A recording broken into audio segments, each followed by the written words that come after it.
और प्रत्येक शिल्पी श्री मनोज कुमार श्रीवास्तव आज शक्ति प्रसंग पर एक व्याख्यान देंगे और सामने कविता पाठ करेंगे। इस कार्यक्रम में आप सभी का हार्दिक स्वागत है। मैं यहाँ रखने जा रही हूँ। मनोज कुमार श्रीवास्तव 1987 संवर्गीय भारतीय प्रशासनिक सेवा के अधिकारी हैं। इन्होंने सहायक प्राध्यापक के रूप में अध्यापन कार्य किया और इसके बाद भारतीय प्रशासनिक सेवा का सफल प्रारंभ किया। एक कुशल प्रशासक की अपनी छवि के साथ ही मनोज कुमार एक विचारशील लेखक भी हैं। गद्य और पद्य दोनों में उनकी लेखनी समान अधिकार से चलती है। कविता के संसार से अलग उनका गद्य विचार जगत की गहराइयों में जाता है। अपनी परंपरा से निरंतर संवाद करता इनका लेखन आधुनिकता के प्रचलित मुहावरों से भी बाहर जाता है। मनोज कुमार द्वारा रची गई कविता की किताबों में मेरी डायरी से यादों के संदर्भ, पशुपति, स्वरांकित और पुराण कविताएं प्रमुख हैं और अभी मैंने जिक्र किया माँ कविता संग्रह का। इनके अलावा शिक्षा में संदर्भ और मूल्य, पंछी, वंदे मातरम, यथाकाल और पहाड़ी पूर्वा पर पुस्तकें शामिल हैं। अभी इन दिनों सुंदरकांड के पुनर्पाठ पर एक खंड में सुदीर्घ व्याख्या लिख रहे हैं। इसके 5 खंड पूर्व में प्रकाशित हो चुके हैं। जो खंड है वो आने वाला है।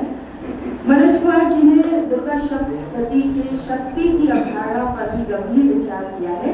शक्ति प्रसंग नाम से भी एक पुस्तक भी प्रकाशित हो चुकी है।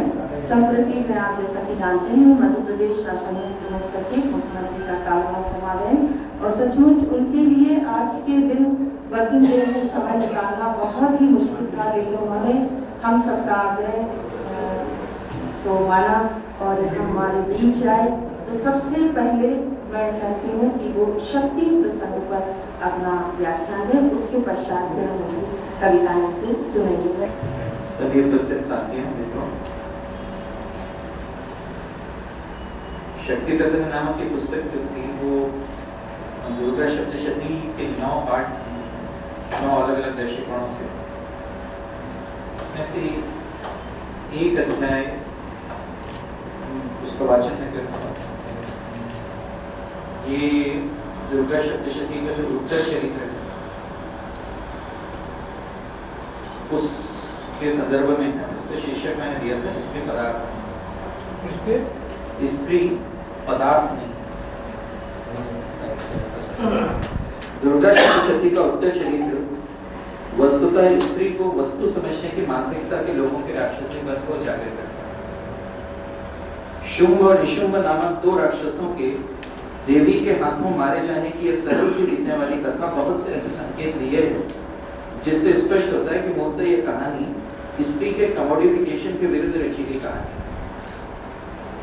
शक्ति की भारतीय संकल्पना की बुनियादी आपत्ति ही इस बात पर थी कि स्त्री को धड़कती हुई जीवंत सत्ता मानने की जगह एक चीज माना जाए। स्त्री को संपदा की तरह देखने की प्रवृत्ति के खिलाफ उत्तर चरित्र एक प्रबल आवाज खड़ी करता है। स्त्री को वुमेन एज प्रॉपर्टी की जगह वुमेन ऑफ प्रॉपर्टी मानना चाहिए। दुर्गा सप्तशती के 3रे चरित्र का कुल जमा संदेश है। अभी कुछ दिनों पहले पाकिस्तान से 2 खबरें थी। एक खबर यह बताती थी कि पाकिस्तान के मुल्तान में एक पति ने अपनी पत्नी की सहमति लिए बगैर उसकी किडनी बेच दी और ट्रैक्टर खरीद लिया। दक्षिणी पाकिस्तान में एक अन्य घटना सामने आई जब पोकर के खेल में पिता अपनी बेटी को हार बैठा। ऐसी घटनाएं भारत में भी मिल जाएंगी। द्रौपदी का उदाहरण तो है ही। स्त्री को अपनी संपत्ति मात्र समझना शुभ होना। सबसे पहले हम शुभ निशुभ प्रसंग को पढ़ लें। उनके भृत्यों ने जब अंबिका देवी को देखा तो शुभ को आकर उनका परिचय रत्न के रूप में दिया। दैत्यराज को वे कहते हैं, प्रभु, तीनों लोकों में मणि, हाथी और घोड़े आदि जितने भी रत्न हैं वे सब इस समय आपके घर में शोभा पाते हैं। हाथियों में रत्नभूत ऐरावत, यह पारिजात का वृक्ष और यह उच्च श्रवा घोड़ा, यह सब आपने इंद्र से ले लिया है। हंसों से जुड़ा हुआ यह विमान भी आपके आंगन में शोभा पाता है। यह रत्नभूत अद्भुत विमान जो पहले ब्रह्मा जी के पास था, अब आपके यहाँ लाया गया है। यह महापद्म नामक निधि आप कुबेर से छीन लाए हैं। समुद्रों ने भी आपको किंजलकिनी नाम की माला भेंट की है, जो केसरों से सुशोभित है और जिसके कमल कभी कुमलाते नहीं है। सुवर्ण की वर्षा करने वाला वरुण का छत्र भी आपके घर में शोभा पाता है, तथा यह श्रेष्ठ रथ जो पहले प्रजापति के अधिकार में था, अब आपके पास मौजूद है। दैत्येश्वर मृत्यु की उत्क्रांतिदा नामक शक्ति भी आपने छीन ली है, तथा वरुण का पाश और समुद्र में होने वाले सब प्रकार के रत्न आपके भाई निशुंभ के अधिकार में हैं। अग्नि ने भी स्वतः शुद्ध किए हुए 2 वस्त्र आपकी सेवा में अर्पित किए हैं। दैत्यराज, इस प्रकार सभी रत्न आपने एकत्र कर लिए, फिर यह जो स्त्रियों में रत्न रूप देवी है, इसे आप क्यों नहीं अधिकार में कर लें? करीब 10 श्लोकों वाला यह विस्तृत कथन सबसे पहले तो हमारा ध्यान इसी बात पर खींचता है कि इस रत्न वाली बात को इतना लंबा क्यों खींचा जाता है। यदि इसके पीछे कोई विशेष प्रयोजन नहीं है तो इसे इतनी विस्तृति देना सर्वथा अनावश्यक होना चाहिए था। लेकिन यह निरुद्देश्य नहीं है, बल्कि इस पूरे विवरण में जीत, अधिकार, छीनने, भेंट पाने और समर्पण के बिंदु हैं। ये सब रत्न नियंत्रण और पदेशन का मनोविज्ञान बताते हैं। जिस तरह से उन पर कब्जा किया है, उसी तरह से स्त्री पर भी कब्जा कर लिया। आखिरकार है तो वह एक संपत्ति। संपदा अधिनियमों में कब्जा एक सबसे महत्वपूर्ण तत्व। वह न केवल स्वत्व का साक्ष्य है, बल्कि अपने आप में एक प्रॉपर्टी राइट है। कब्जा, लोग कहते हैं टाइटल का 99% जो है वो कब्जा होता है।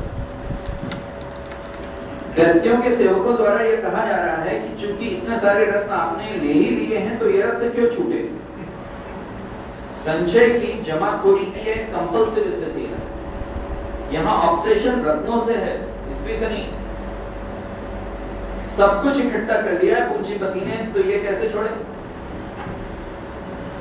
आज मनोवैज्ञानिक कहते हैं कि कुछ लोगों में कंपल्सिव होर्डिंग की विकृति होती है, जो दिमाग की किसी सर्किटरी के डिसऑर्डर से पैदा होती है।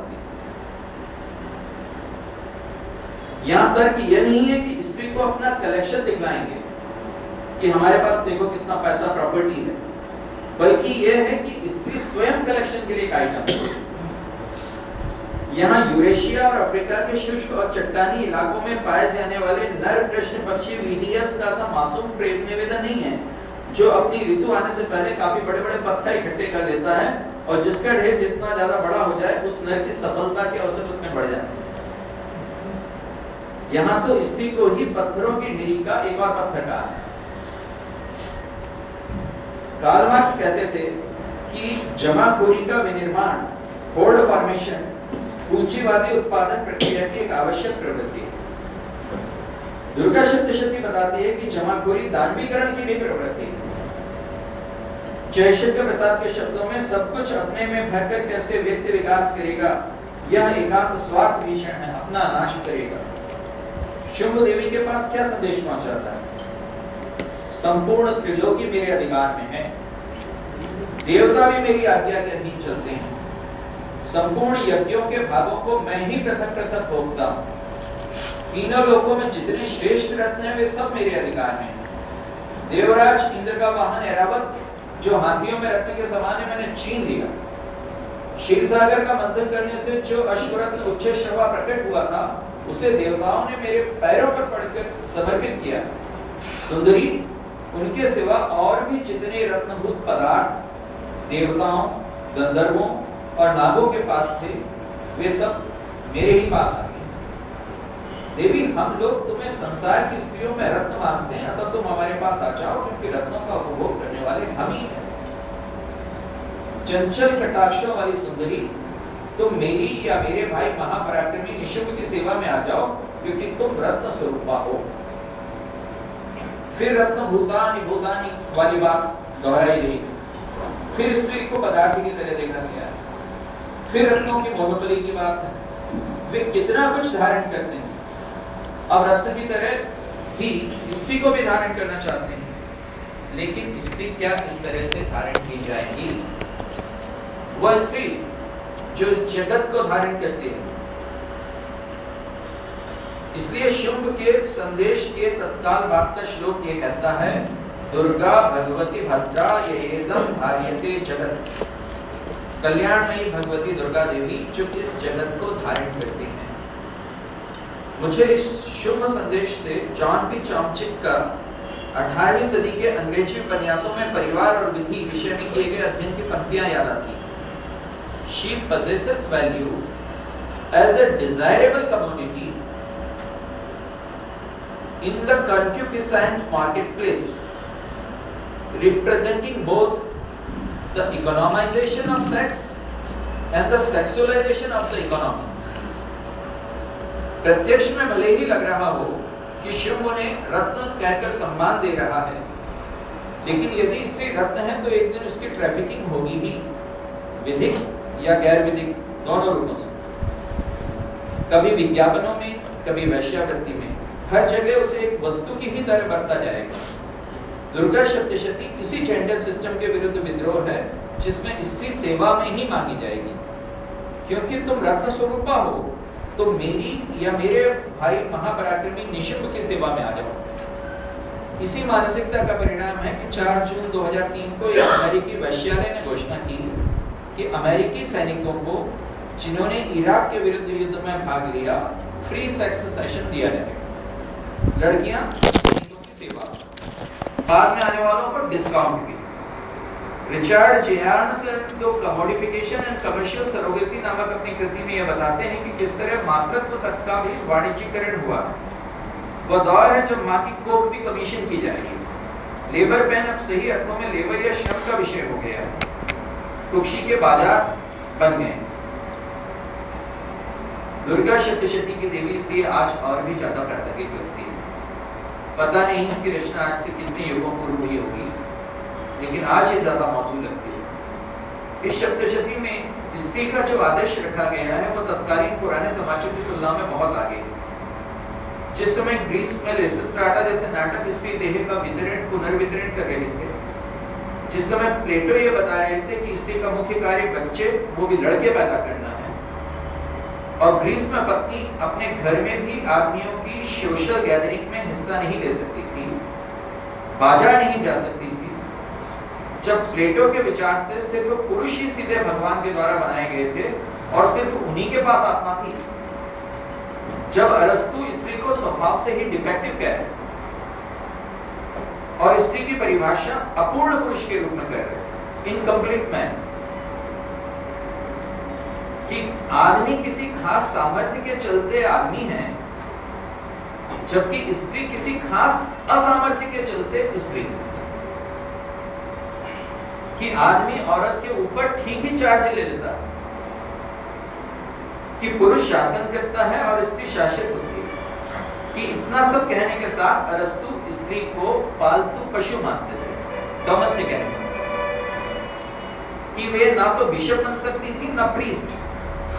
उस समय भारत में दुर्गा के जरिए स्त्री का शक्ति के रूप में आदर्श रखा जा चुका था। दुर्गा के तीनों चरित्रों, प्रथम, मध्यम और उत्तर में से एक में भी स्त्री का गतानुगतिक चाइल्ड बेयरिंग वाला चित्रण नहीं।